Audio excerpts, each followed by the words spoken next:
राधे राधे प्यारे दोस्तों। आपका एक बार फिर से हमारे चैनल डी के मंथन एआई में स्वागत है।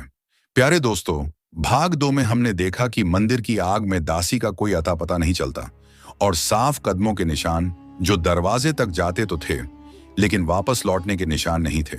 और फूलों की टोकरी से निकलता है काला नाग, सीधा हमला करता है राजकुमार पर। और तब सामने आती है सच्चाई। नारंगी रानी राजघराने की बेटी नहीं, उसे तो जंगल में बेहोशी की हालत में पाया गया था। प्यारे दोस्तों, लेकिन असली झटका तो अभी बाकी है। वो राजमाता जिन्हें सबने मृत मान लिया था, वह आज भी जिंदा है जंगल की एक झोपड़ी में। पर सवाल अब भी अटका हुआ है कि अगर राजमाता जिंदा है तो मंदिर की आग में किसका शव जला था। प्यारे दोस्तों, अब कहानी मोड़ लेगी एक ऐसे अंधेरे में जहां हर रिश्ते का चेहरा एक नए रहस्य से डरने लगेगा। तो दोस्तों, अगर कहानी का भाग 1 और भाग 2 नहीं देखा है तो लिंक नीचे डिस्क्रिप्शन में है, पहले उन्हें जरूर देखें वरना कहानी अधूरी रह जाएगी। तो दोस्तों, अब कहानी में आगे बढ़ते हैं। राजमाता थके हुए हाथों से नारंगी रानी को आशीर्वाद देती है और उनकी आंखें भर आती हैं। तभी नारंगी रानी दृढ़ स्वर में कहती हैं, राजमाता दुखी मत होइए, आपके कष्टों का समय अब समाप्त होने वाला है। मैं वचन देती हूं, जल्द ही आप अपने राजमहल लौटेंगी। राजमाता के चेहरे पर एक हल्की मगर दुख से भीगी मुस्कान फैल जाती है। नारंगी रानी आगे कहती हैं, आज आपके पौत्र रविंद्र सिंह गुरुकुल से लौट आए हैं।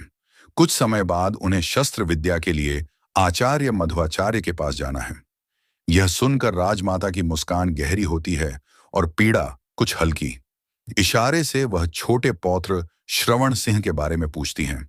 तभी नारंगी रानी कहती हैं, उनकी शिक्षा में अभी समय है, उनसे तो हम भी नहीं मिले। फिर वह कोमल स्वर में पूछती हैं, राजमाता अब आपका स्वास्थ्य कैसा है? भूख ठीक से लगती है? क्या वैद्य जी प्रतिदिन देखने आते हैं? राजमाता हल्का सा सिर हिलाकर धीमे स्वर में कहती हैं, हाँ। फिर राजमाता पूछती है, मेरा पुत्र विक्रम सिंह कैसा है? नारंगी रानी उत्तर देती है, वे ठीक हैं। आज ज्येष्ठ पुत्र के साथ व्यस्त थे, इसलिए मैं अनुमति लेकर आपसे मिलने आई हूं। इतने समय से आपसे मिल नहीं पाई थी, आप नारंगियां समय पर खाया कीजिए। वैद्य जी ने कहा है कि नारंगियां ही आपको शीघ्र और पूर्ण स्वस्थ करेगी। और चिंता बिल्कुल मत कीजिए, आप तो जानती ही हैं कि चिंता तो चिता समान होती है। प्यारे दोस्तों, तभी कुटिया में वैद्य जी का आगमन होता है। नारंगी रानी झुककर प्रणाम करती हैं। वैद्य जी आशीर्वाद देते हैं, पुत्री सुखी रहो, तुम्हारा सुहाग अटल रहे। तभी नारंगी रानी पूछती हैं, वैद्य जी इन्हें पूरी तरह स्वस्थ होने में कितना समय लगेगा? वैद्य जी गंभीर स्वर में कहते हैं, शरीर तो ठीक हो गया है, किंतु कोई गहरा गम, कोई मन की पीड़ा है जो इन्हें भीतर ही भीतर खाए जा रही है और पूरी तरह स्वस्थ होने से रोक रही है। नारंगी रानी की आंखें भारी हो जाती हैं। फिर वह कहती है, वैद्य जी, परिवार से दूर होना यही सबसे बड़ा गम और सबसे बड़ी पीड़ा है। वैद्य जी सहमति में सिर हिलाते हैं, पुत्री तुम बिल्कुल सही कह रही हो। नारंगी रानी आगे कहती हैं, वैद्य जी अब मुझे लौटना होगा, क्या किसी और चीज की आवश्यकता है?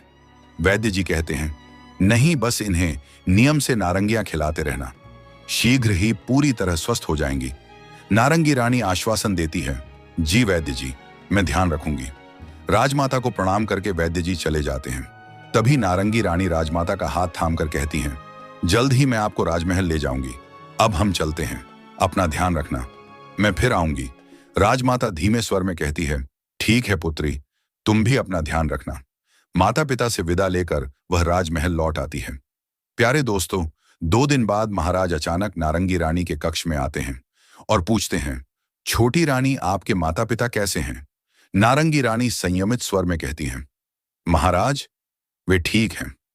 प्यारे दोस्तों, लेकिन महाराज उनकी आंखों में छिपी उदासी देख लेते हैं और कहते हैं, यदि मन होता तो कुछ दिन और वहीं रह सकती थी।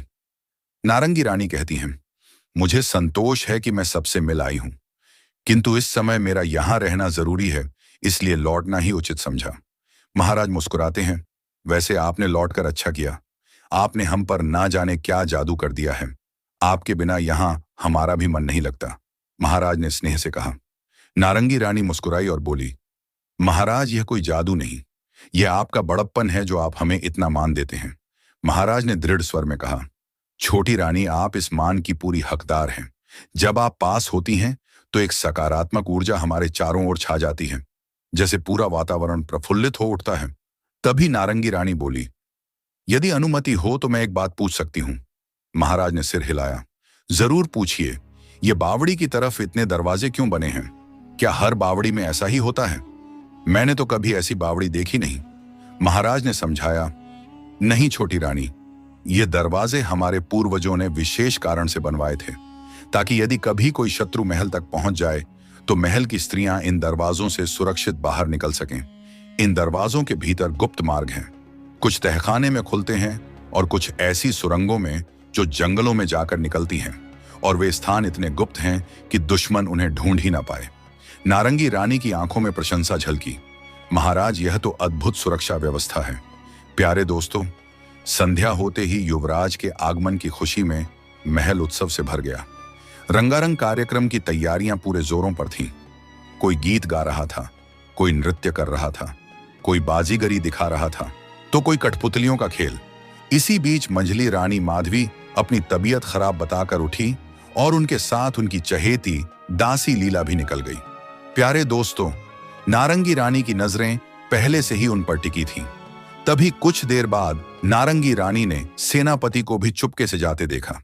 प्यारे दोस्तों, अब नारंगी रानी के मन में बिजली सी कौन थी, और मन ही मन वह सोचने लगी कि आज तो मुझे इन सब की हरकतों पर नजर रखनी ही होगी और यह रहस्य जानना ही होगा। कुछ देर बाद वह भी महल के भीतर लौट आई। प्यारे दोस्तों, गलियारे में कदम रखते ही एक परछाई उसकी नजरों में आई, जो धीमे धीमे बावड़ी की ओर बढ़ रही थी। नारंगी रानी ने पीछा शुरू ही किया था कि एक और साया उसी दिशा में जाता दिखा। प्यारे दोस्तों, कुछ ही पलों में दूसरा साया पहले के पास पहुंच गया और दोनों एक साथ बावड़ी की तरफ बढ़ चले। दबे पांव उनका पीछा करते हुए नारंगी रानी उनके करीब पहुंच गई। तभी वह दोनों एक जगह ठिठक कर कुछ बातें करने लगे। वह थोड़ी दूरी पर ही रुक गई ताकि उनकी बातें सुन सके। शब्द साफ तो न थे, पर इतना आभास हुआ कि वे किसी की सेहत के बारे में बात कर रहे हैं। कुछ देर बाद दोनों फिर आगे बढ़े। बावड़ी के पास जाकर उन्होंने चारों ओर निगाह दौड़ाई और फिर एक दरवाजा खोलकर उसके पीछे बने गुप्त रास्ते में उतर गए। प्यारे दोस्तों, नारंगी रानी के मन में अब यकीन पक्का हो गया था कि यह कोई और नहीं बल्कि सेनापति और मंझली रानी माधवी ही हैं।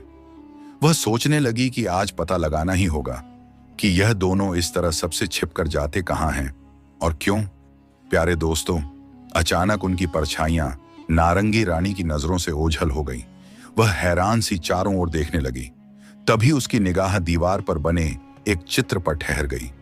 चित्र में एक कुएं की आकृति थी जो बाकी चित्रों से कुछ अधिक उभरी हुई नजर आ रही थी। नारंगी रानी की निगाह उस उभरी हुई कुएं की आकृति पर टिक गई। वह सोचने लगी कि जरूर यही गुप्त दरवाजे की चाबी है और वह वहीं ठहर कर इंतजार करने लगी। प्यारे दोस्तों, करीब आधा घंटा बीतने के बाद फिर से कदमों की आहट सुनाई दी। नारंगी रानी झट से एक कोने में छुप गई। वह देख रही थी कि दोनों की परछाइयां सावधानी से बातें करते हुए लौट रही थीं। वे हर कदम पर इधर उधर निगाह डालते ताकि किसी की नजर न पड़े। फिर वे तेजी से बावड़ी पार करके बगीचे से होते हुए राजमहल के गलियारे में गुम हो गए। प्यारे दोस्तों, अब नारंगी रानी को यकीन हो गया था कि वे दूर जा चुके हैं। वह चित्र के पास पहुंची। नारंगी रानी ने पहले आकृति को दबाकर देखा। दरवाजा नहीं हिला। फिर उसने कुएं की उभरी हुई आकृति को पहले दाईं फिर बाईं ओर घुमाया। आकृति बाईं ओर घूमते ही दीवार के दाहिनी तरफ एक पतली सी झेड़ी दिखाई दी। थोड़ा और घुमाने पर झेड़ी चौड़ी होने लगी। अब उसे यकीन हो गया कि यह गुप्त मार्ग है। प्यारे दोस्तों, आकृति को पूरा घुमाते ही सामने एक बड़ा दरवाजा प्रकट हो गया। उसने धीरे से उसे खोला और भीतर कदम रखा। अंदर दीवार पर एक तरफ मशाल टिमटिमा रही थी। आगे एक संकरी सीढ़ी नीचे तहखाने की ओर जाती थी। सीढ़ियों के पास भी वैसा ही कुएं का चित्र बना था। उसने चिन्ह को दाईं ओर घुमाया। दरवाजा पीछे से बंद हो गया। वह सीढ़ियों से उतरकर एक लंबे गलियारे से गुजरी और एक कक्ष में पहुंची। वहीं अंधेरे में किसी के कराने की धीमी आवाज गूंज रही थी। मशाल की मध्यम रोशनी में आकृति धुंधली सी दिख रही थी। प्यारे दोस्तों, नारंगी रानी आगे बढ़ी। मशाल के पास रखा द्रव्य उसमें डाला और लपटें तेज हो गई। अब चेहरा साफ नजर आ रहा था। तभी कराने वाला व्यक्ति अचानक ऊंची आवाज में चीखा, तुम फिर आ गई। इस तरह जीने से तो अच्छा है मुझे मार ही दो। नारंगी रानी उसके पास गई, ध्यान से देखा और सहम कर उसके होठों से निकला, बड़े महाराज आप यहां इस हालत में। वह व्यक्ति भी उसकी ओर घूरते हुए बोला, तुम कौन हो? वह तो नहीं हो जो रोज आती है। हे भगवान, उस दुष्ट औरत ने अब किस नई आफत को भेज दिया है। तभी नारंगी रानी ने धीरे से पूछा, क्या आप बड़े महाराज हैं? वह गुस्से से भर उठा, कौन सा महाराज? कैसा महाराज? मुझे तो उस सेनापति और उसकी रखैल ने एक कुत्ते की तरह कैद कर रखा है। नारंगी रानी समझ गई कि यह इल्जाम रानी माधवी पर है। तभी वह बोली, पिताजी महाराज, मैं आपकी छोटी पुत्रवधू हूं। प्यारे दोस्तों, तभी बड़े महाराज ने आश्चर्य से उसे देखा, तुम हमारी पुत्रवधू? जी, आपके पुत्र ने कुछ समय पहले ही मुझसे विवाह किया है और मैं यहां एक महत्वपूर्ण कारण से आई हूं। कौन सा कारण? उन्होंने थकी हुई आवाज में पूछा। तभी नारंगी रानी ने उन्हें उठाते हुए कहा, पिताजी महाराज, मैं आपको यहां से ले जाने आई हूं। अब आप इस जगह नहीं रहेंगे। प्यारे दोस्तों, कंधे का सहारा देकर वह उन्हें सावधानी से उसी गुप्त मार्ग से वापस ले चली जिससे आई थी। जब वे राजमहल पहुंचे तो भीतर उत्सव अभी भी जारी था। मंच पर नाटक चल रहा था और पूरा दरबार उसमें डूबा हुआ था। नारंगी रानी धीरे धीरे बड़े महाराज को सहारा देती हुई सीढ़ियां चढ़ी और सबके सामने नाटक के बीच ही मंच पर पहुंच गई। प्यारे दोस्तों, अचानक ही सबकी निगाहें नाटक से हटकर उस ओर टिक गई जहां नारंगी रानी के साथ एक बूढ़े जर्जर हालत में व्यक्ति खड़े थे। प्यारे दोस्तों, बड़े महाराज की दशा इतनी खराब थी कि महाराज विक्रम सिंह भी उन्हें देखकर पहचान ही न सके। उनकी आंखों में गहरी हैरानी थी। वह बोले, छोटी रानी, यह कैसी नादानी है? नाटक के बीच आप किसे लेकर मंच पर आ गई हैं? तभी नारंगी रानी ने ठहर कर गंभीर स्वर में कहा, महाराज जरा ध्यान से देखिए, ये कौन है और आज इनकी क्या हालत हो गई है। प्यारे दोस्तों, महाराज की दृष्टि बूढ़े व्यक्ति पर पड़ी। अगले ही पल पूरे दरबार में सन्नाटा सा उतर आया। कई लोग एक साथ चौंक उठे। सेनापति और रानी माधवी भी वहीं खड़े थे। उनके चेहरों पर स्तब्धता थी, मानो समझ ही ना पा रहे हों कि बड़े महाराज यहां कैसे पहुंच गए। बड़ी रानी रत्नावती के चेहरे पर भी गहरा आश्चर्य था, पर महाराज विक्रम सिंह तो जैसे पत्थर ही बन गए हों अपने पिता को इतने सालों बाद इस दशा में सामने देखकर। प्यारे दोस्तों, नारंगी रानी की नजर सेनापति पर गई। उसके चेहरे पर जैसे हवाइयां उड़ रही थीं, लेकिन मंझली रानी माधवी के चेहरे पर डर की बजाय सिर्फ हैरानी थी। तभी मन ही मन नारंगी रानी सोचने लगी कि यह कैसा रहस्य है, जिसने अपराध किया है वह डरने के बजाय हैरान क्यों है। तभी महाराज धीरे धीरे मंच पर बढ़े। बड़े महाराज को देखते ही उनकी आंखें भीग गई, गला भर आया और पिताश्री कहकर वह उनके चरणों में झुक गए, फिर उठकर उन्हें गले लगा लिया। प्यारे दोस्तों, उसी समय सेनापति भीड़ से खोकर चुपके से खिसकने लगा, लेकिन नारंगी रानी की पैनी नजर ने उसे पकड़ लिया और वह बोली, सेनापति जी कहां जा रहे हैं? आप ही तो महाराज और सभी को बड़े महाराज की पूरी कहानी सुनाएंगे। उसके इन शब्दों पर राजा विक्रम सिंह ने आश्चर्य से नारंगी रानी की ओर देखा। तभी नारंगी रानी ने बिना रुके कहा, हां महाराज, यह सब आपके सेनापति का ही रचा षड्यंत्र है। प्यारे दोस्तों, पोल खुलती देख सेनापति ने फिर से भागने की कोशिश की, मगर महाराज के आदेश पर सैनिकों ने उसे जकड़ लिया। फिर कड़े स्वर में महाराज ने कहा, सेनापति, मंच पर आइए और बताइए, क्या है यह पहेली और इसमें आपका क्या हाथ है? सेनापति घबराकर मंच पर आया, महाराज के चरणों में गिर पड़ा और घबराता हुआ बोला, महाराज मेरी जान बख्श दीजिए। महाराज का स्वर और सख्त हो गया, सच सच बताओ। प्यारे दोस्तों, कांपती आवाज में सेनापति ने बोलना शुरू किया, महाराज असल बात यह है कि मैं और लीला, मंझली रानी माधवी की दासी मिलकर आपके संपूर्ण राज्य पर कब्जा करना चाहते थे। इसके लिए सबसे पहले हमें आपके पूरे परिवार को एक एक कर समाप्त करना था और शुरुआत हुई बड़े महाराज से। उसकी आवाज धीमी लेकिन जहरीली थी। सबको लगा उनकी मृत्यु शेर के हमले से हुई एक आकस्मिक घटना है, पर सच्चाई यह थी कि हमने उन्हें बावड़ी के तहखाने में कैद कर दिया था। प्यारे दोस्तों, यह सुनकर महल में फिर सन्नाटा छा गया। तभी महाराज ने तीखे स्वर में पूछा, तो फिर वह शव किसका था जिसे हमने बड़े महाराज का मानकर दाह संस्कार किया था? सेनापति ने ठंडेपन से उत्तर दिया, वह एक सैनिक का था। वह कद काठी में बड़े महाराज जैसा ही दिखता था। हमने उसे जंगल में मार डाला और शव को बुरी तरह क्षतिग्रस्त किया। उसके हाथ में बड़े महाराज की खानदानी अंगूठी पहना दी और उनके वस्त्र भी ओढ़ा दिए ताकि पहली नजर में कोई भी धोखा खा जाए। प्यारे दोस्तों, महाराज की आंखें सिकुड़ गईं। वह बोले, और तुमने बड़े महाराज को कैद क्यों किया? सेनापति ने गहरी सांस ली और बोला, क्योंकि उन्हें एक ऐसा राज मालूम था जिसे हमें हर हाल में जानना था। तभी नारंगी रानी की आवाज कड़क पड़ी, जल्दी बोलो सेनापति, कौन सा राज? प्यारे दोस्तों, अब बचने का कोई रास्ता ना पाकर सेनापति ने कहा, राजमहल के गुप्त खानदानी खजाने का राज। तभी विक्रम सिंह आगे झुककर बोले, कौन सा खजाना? किस खजाने की बात कर रहे हो? सेनापति ने निगाह झुका ली। महाराज, यह खजाना आपके वंश का है। उसका नक्शा सिर्फ बड़े महाराज को ही पता है और वही हमारी लालसा का कारण था। हमने उनसे यह राज उगलवाने के लिए अनेकों यातनाएं दी, लेकिन इतने कष्टों के बाद भी वे टस से मस नहीं हुए। यह सुनते ही महाराज विक्रम सिंह का चेहरा क्रोध से लाल हो गया और उनकी मुट्ठियां तलवार की मूठ पर कस गईं। लेकिन तभी नारंगी रानी आगे बढ़ी और बोली, रुकिए महाराज, अभी तो अन्य राज भी बाकी हैं। छोटे महाराज चौंके और बोले, छोटी रानी, और कौन सा राज? नारंगी रानी की आंखें स्थिर थीं। वह बोली, महाराज, वह दूसरा राज मैं ही आपको बता देती हूं, जिसे सुनकर आपका हृदय प्रसन्न हो जाएगा। वह आगे बोली, महाराज, आपकी माताजी यानी कि राजमाता जीवित हैं। यह सुनते ही छोटे महाराज का चेहरा अविश्वास में जम गया। नारंगी रानी, आप क्या कह रही हैं? प्यारे दोस्तों, इस खुलासे से ना सिर्फ महाराज बल्कि सेनापति भी स्तब्ध रह गया और उसके मुंह से अनायास ही निकला, राजमाता तो मंदिर में जलकर समाप्त हो गई थी। फिर यह कैसे संभव है? यानी सेनापति भी अब तक यही मानता था कि राजमाता मर चुकी है। तभी नारंगी रानी ने स्पष्ट किया कि महाराज, राजमाता इस समय जंगल में मेरे माता पिता के पास है और इससे आगे अब वापस सेनापति बताएगा कि उन्हें समाप्त करने की योजना किसने बनाई थी।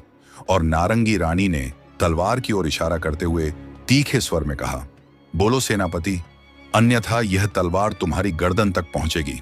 कांपते हुए सेनापति ने कबूल किया कि महाराज, राजमाता को मंदिर में जलाकर मार डालने की योजना भी मेरी और लीला की ही थी और हम इसे सफल मान बैठे थे। नारंगी रानी ने आगे कहा, महाराज, अब असली कहानी सुनिए। सेनापति और दासी लीला के बीच एक गुप्त संबंध था। लीला, जो मंझली रानी माधवी की दासी है, वह अक्सर माधवी रानी को नींद की औषधि पिला देती और स्वयं उनके वस्त्र व आभूषण पहनकर सेनापति से मिलने चली जाती। यहां तक कि मैं भी लंबे समय तक उसे मंझली रानी ही समझती रही। इसी धोखे ने सच्चाई को लंबे समय तक छुपाए रखा। उस दिन जब राजमाता मंदिर गई थी, तब उनकी चहेती दासी रंभा ने यह षड्यंत्र सुन लिया। रंभा दौड़कर मंदिर में राजमाता के पास पहुंची और हाथ जोड़कर बोली, राजमाता, सेनापति और लीला आपको मारने की योजना बना चुके हैं। इस समय हम इसका खुलासा नहीं कर सकते। वह आसपास ही होगा। अगर उसे भनक लग गई तो वह कुछ भी कर सकता है। समय बहुत कम है। आप मेरे साथ वस्त्र बदल लीजिए। आप मेरे कपड़े पहन लें और मैं आप पीछे वाले मार्ग से निकल जाइए। महाराज, राजमाता ने आंसुओं भरी आंखों से प्रभा को गले लगाया, उसका धन्यवाद किया और पीछे के दरवाजे से निकल पड़ी। इधर सेनापति और लीला की चाल में राजमाता की जगह उनकी दासी रंभा बलि चढ़ गई। उस दिन मंदिर से जो शव मिला था वह राजमाता का नहीं बल्कि रंभा का था। राजमाता पीछे के रास्ते से निकलते निकलते जंगल में भटक गई। कई दिनों तक भूखी प्यासी वह इधर उधर भटकती रही। महाराज, राजमाता देवी मां की अनन्य भक्त होने के कारण उनकी यह अवस्था देखकर देवी मां आहत हुई और हम भी देवी मां के ही भक्त हैं। मैं देवी मां के आशीर्वाद से प्राप्त एक दिव्य कन्या। महाराज, एक बार जब राजमाता बड़े महाराज के साथ जंगल में शिकार पर आई थी, तब हमारी मुलाकात हुई थी। उन्होंने मेरी परवरिश का जिम्मा भील जाति के मुखिया यानी मेरे पिता और मां को सौंप दिया था। उस दिन भी भटकती हुई राजमाता मेरे पिता के पास पहुंची। तब से वही जंगल उनका आश्रय है और वहीं उनका इलाज भी चल रहा है। महाराज, नारंगियों का बाग भी मैंने उनके लिए ही लगवाया है। वैद्य जी ने कहा था प्रतिदिन नारंगियां खाने से वह पूर्ण स्वस्थ हो जाएंगी। प्यारे दोस्तों, राजा विक्रम सिंह आंखों में कृतज्ञता लिए नारंगी रानी के सामने हाथ जोड़कर बोले, देवी, आप धन्य हैं। आपने हमारे माता पिता हमें लौटा दिए। उसके बाद राजमाता को राजमहल लाया गया। वही सेनापति और लीला दोनों के हाथ काटकर उन्हें काल कोठरी में डाल दिया गया। प्यारे दोस्तों, उस दिन से राज्य का हर नागरिक नारंगी रानी को अत्यंत सुंदर, तेजोमय और देवी रूप में देखने लगा था।